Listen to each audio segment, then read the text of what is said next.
Hello, my name is Dave Pabellon, and I will be sharing a portion of bringing peace circles to design practices revisited for CEA 2022, the Design Incubation Colloquium 8.2. Thank you. When I started my career, I was a confused young designer living in the Bay Area. I had passions and an interest in supporting abolitionist movements, but needed to dig myself out of student debt simultaneously. I essentially lived two lives, one of a designer working with clients, mostly via technology, and another with my after working hours as an activist working with people, mostly in real life on the streets. Much of this had to do with these facets of my life feeling like polar opposites and not knowing how to strike a balance. Occasionally, I would get a project like working with Ruthie Wilson Gilmore and the California Prison Moratorium Project, which would allow my design skills to inform or improve my clients' needs. But they were rare and they were early in my career. And it was more freelance based, so not that sustainable. These opportunities would shift as I transitioned from full-time studio practitioner to academic. These are historic photos of the old Stateville prison located on the outer suburbs of Chicago and Joliet. The structure on the left in the middle is a panopticon, a circular prison with cells arranged around a central well from which prisoners could at all times be observed. And on the right was the plan of the entire prison estate. It is out of Stateville that Prison and Neighborhood Arts Project, or PNAP, does a majority of their work. PNAP is a visual arts and education project that connects teaching artists and scholars to incarcerated students at Stateville through classes, workshops, and is a policy think tank. I worked with PNAP on their branding, print design materials, web development, and even exhibited with them as an invited artist. I was slated to teach with them inside the prison also until the pandemic hit. One of the bigger projects we collaborated on prior to the 2020 lockdown was a multifaceted senior level seminar course at my previous institution. The long-term exhibition centered around, excuse me. The long-term exhibition centered around people serving extraordinarily long prison terms, 60, 70, and 80 years long, and the effects these sentences produce: long-term struggles for freedom, long-term loss in communities, and long-term relationships behind the prison wall. The exhibition's content, programming, and performances served as fodder for students to explore issues of morale and ethics. To engage with the topic and the theme, the format of the class was broken into 50% research/readings and 50% experiential. A major part of the experiential component came from the use of peace circles to conduct in-class discussions. The image shown here are some physical remnants produced during the semester's weekly peace circle meetings. Peace circles, or also known as peacemaking circles, are a practice associated with restorative justice. Restorative justice is an alternative to punitive justice, or what we consider today's criminal justice. This dates back to 1974 and the work of Mark Yancey, a probation officer who arranged for two teenagers to meet directly with their victims following a vandalism spree and an agreement to restitution. The positive response by the victims led to the first victim offender reconciliation program in Kitchener, Ontario, Canada, with the support of the Mennonite Central Committee. This was a newspaper clipping referring to the events. During the 1990s, members of the First Nations in Canada began teaching the circle practice to non-Native people.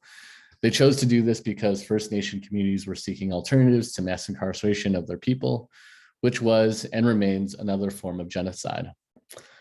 The Peacemaking Circle is a process that brings together individuals who wish to engage in conflict resolution, healing, support, decision-making, and other activities in which honest communications relationship development, and community building are core desired outcomes. It involves a set of safe space rules, security building, and active listening, where only the individual holding the talking piece is allowed to share. Essentially, this flattens any form of hierarchy in the group and discourages judgment and retaliation. It has also been adopted by courts across the nation. It's found in the school systems here in Chicago, and is practiced within many faith groups like Precious Blood Ministry Reconciliation. And this is an image of their space in the back of the Yards neighborhood of Chicago, where they take formerly incarcerated individuals and teach them how to lead. This is where I continued my training in the practice this past summer. So one might ask, how does restorative justice and peace circles relate to design?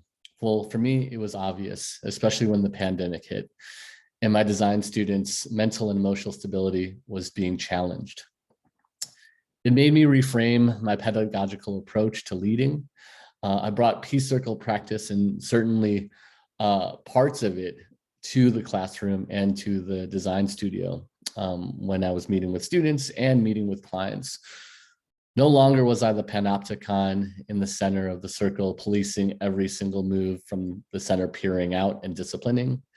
Instead, I've tried my best to be beside and support, leading with listening and empathy.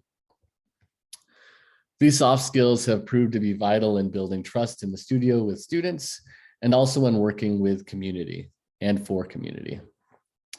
This isn't new or groundbreaking on my end by any means. This is an image of Deanna Van Buren, an abolitionist architect challenging criminal justice systems from building new buildings of carceral spaces and welcoming restorative justice centers along the Bay and on the East Coast. Building from these restorative justice methodologies to think of alternative ways to find justice. This like-minded movement directed me to join and co-organize with the Designers Protest Collective in the wake of the social uprise of the summer of 2020. Designers Protest is a Black, Indigenous, person of color collective of designers mobilizing strategy to dismantle the privilege and power structures that use architecture and design as tools of oppression. One of the entry points in the onboarding process to joining DAP was signing the design justice demands shown here. While doing so, I found a haven of designers that were seeking justice through their own practice, a prospect I thought was impossible decades ago when entering the field. It was through DAP that we published and produced the You Are Anti-Racist newspaper, which houses not only the design justice demands, but the Anti-Racist Design Justice Index. The index is a tool for architects, designers, planners, policymakers, and community activists committed to taking action towards identifying and dismantling systemic racism within our practices, organizations, academic institutions, and local governments. The combination of being a restorative justice advocate and a core organizer of the collective has pulled me, my students, and many of my collaborators and clients through the dark period of the pandemic.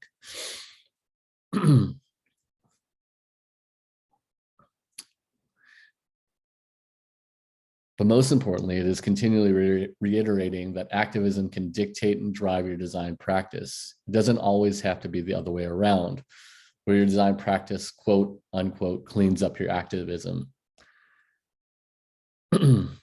And if open and willing, a designer can inform a more just, inclusive, and a holistic practice of their own. Thank you very much.